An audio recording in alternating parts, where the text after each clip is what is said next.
Community research begins in the community, so we need to be clear what we mean by a community. Sometimes it's a particular area. Sometimes it's linked to an organisation. It's also sometimes entirely virtual. In this course, we're concerned primarily with how communities can improve their own well-being and prosperity. So we focus most on communities in a particular place or area. That means you define what you mean by community or which community you want to focus on. Your research will begin because you've identified a problem or issue.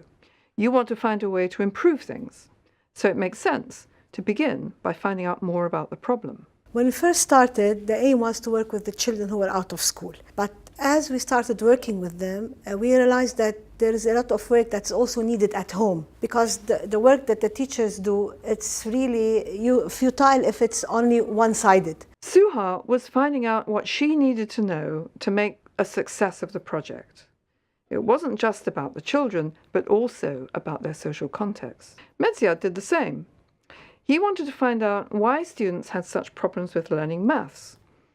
So he developed his action research skills in order to find out. المشكلة صارت واضحة إلي أنا بالنسبة لي، إنه الطلاب بلشوا ياخذوا عن طريق البصم وطريق الحفظ والاسترجاع، وهي الطريقة التقليدية اللي كلياتنا بنتعلمها بنعرفها من قبل. حاولت إنه أنا ابتكر شغلات جديدة تحفز الطلاب، تخليني يشتغلوا، تخليني يبعدوا عن طريقة البصم. عملت البحث، بداية بلشت باستبيان للطلاب حتى أحدد أنا من الطلاب وين نقط الضعف عندهم. والاستبيان لحتى أعمله أنا بده يكون البحثي لازم يكون في مشاركة مع الأهل.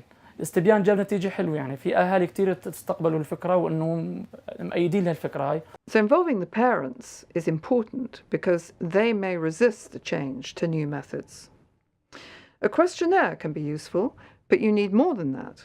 You need an understanding of what's going on in the community around the activity you're interested in, and we have to build trust if we are to hear their most important stories. A community project in the city of Beirut, conducted by an academic researcher, Mona Halak, took the same kind of approach. Jeanne d'Arc Street, as a pedestrian-friendly project, originated with the idea of having an inclusive urban environment, which is totally absent in Beirut. So we thought that as AUB, as a neighborhood initiative, it's our duty to start proposing to the municipality, to the authorities, a pilot project that we would test and we would really see if this would improve the quality of life of these people.